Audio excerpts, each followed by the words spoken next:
especially if you want to be a leader in the opposition of a dictatorship, you must be comfortable to expect and live with those kinds of consequences. So whenever I'm arrested, I am at peace with myself. I am psychologically and emotionally prepared for arrest and for torture. And so I am not in any way,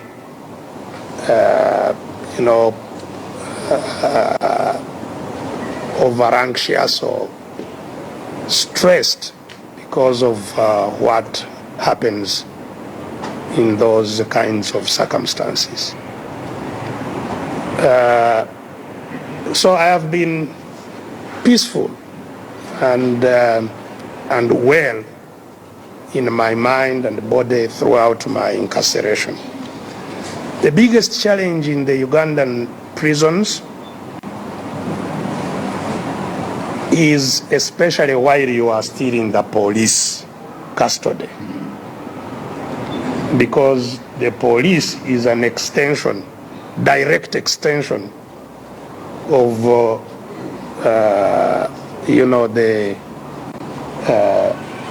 the dictator. It's the dictator's arm, and a lot of things therefore happen more while in police detention, and that's why many people are detained for much longer than what is allowed under the law, which is 48 hours, because they are being tortured and harassed and intimidated and negotiated with, like those who are politicians. You know, if you accept to join us, you know, this is what you may enjoy. If you don't, this is what you may face. All that goes on under police custody. So I was relieved when I was removed from the hands of the police and into Moroto prisons. The biggest challenge with the prisons is overcrowding.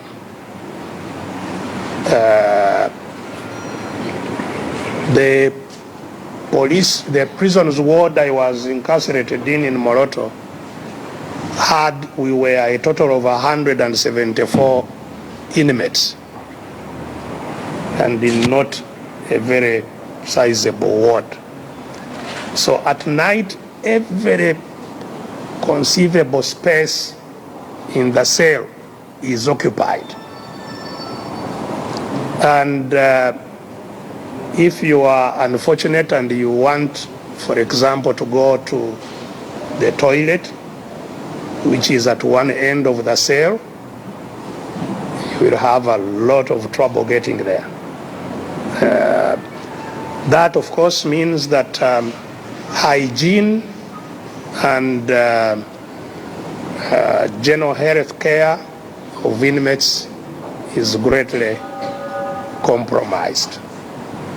In places like Moroto, when I was there, of course, there was no water even in the facilities that I used. It had to be brought from the outside. So there are serious problems of welfare of prisoners as a result of that. You may have heard that when I was in Ruzira prison, I complained especially about the rights of prisoners who are on remand. Remand is supposed to be for purposes of ensuring that a suspect goes, so that you don't con and you are not tried. But a suspect on remand is presumed to be innocent, and therefore should enjoy all rights except the forfeiture of liberty, which is for purposes of ensuring that you go to court. But that is not so. You cannot write a message to the outside. And that's what I was complaining about. I would have expected that I have my right, if I want to write a newspaper article, to do so that it's published. If I want to write a message that is then put on the social media, that it is for communication with the outside. But that's not allowed. You know, how you are visited, whether you can talk with your family in private and things like that. These are issues which are of serious concern, and they are not the fault of the prison's officials. They are the fault of the law, because the standing orders and regulations that govern Uganda prisons are those which were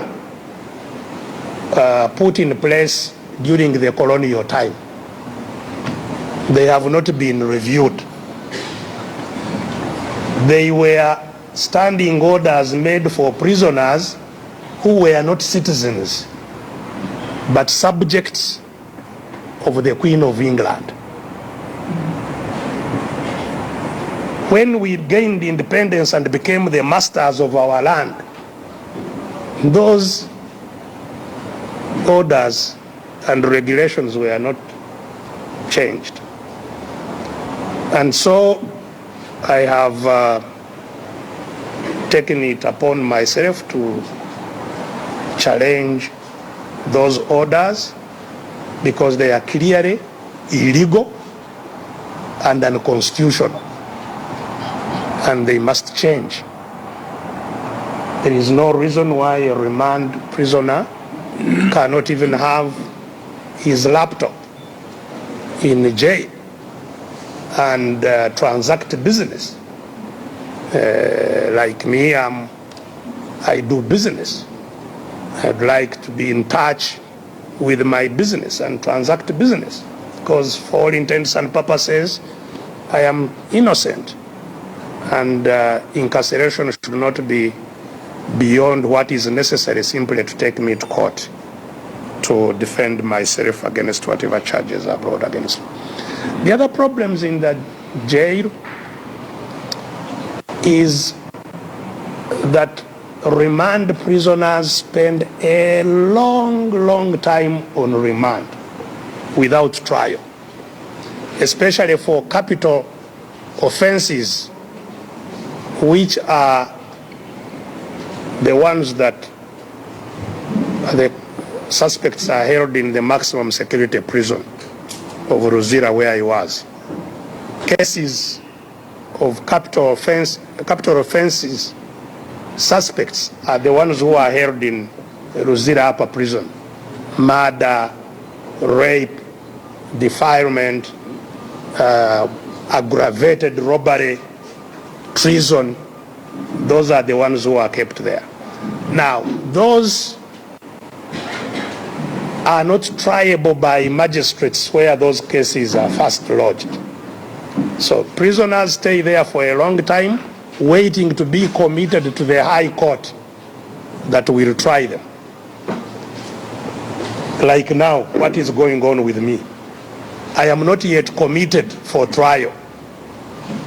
So at any stage, the DPP may find that his case cannot stand trial, and he can drop it before committal, and he can withdraw the charge, and I go.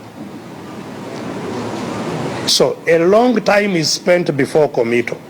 But once committed, there is no, at least before committal, it is said that if you have been on remand for 6 months without being committed, you can get automatic bail. You can go to court and demand that you are released on bail. And the court is duty bound to release you on bail. Of course, many of our citizens even don't know that. They stay there even after 6 months, some for 2 years, without being committed and without demanding that they are released on bail. But having been committed, even if it takes 10 years, there is no requirement within the law within which you have to be tried. It's not there. It's a fault of the law. I think there must be a cap.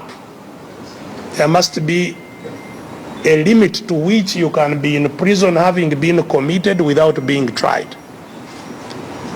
I have found some people in prison who have been on remand for 7 years inside the prison, on remand. The greatest majority in Rosira are between 3 and 5 years, waiting to be tried. So, when I was in Moroto, I learned that there had not been any criminal session, any court hearing criminal cases for 2 years. No court had sat at all. These are very, very serious matters that somebody can spend 7 years waiting to be tried. Incidentally, if you are sentenced to 10 years in prison, you serve 6 years and 5 months, because the prison is required to give you what they call remission. So if you have stayed for 6 years without trial, it means you have already served a sentence of 10 years before you are tried.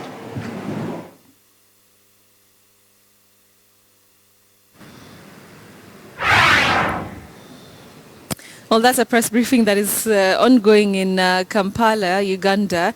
Opposition leader there, Kizza Besigye, just talking about his time in prison, basically, expressing himself and talking about what he was facing while he was, in prison, right before he was given that bail.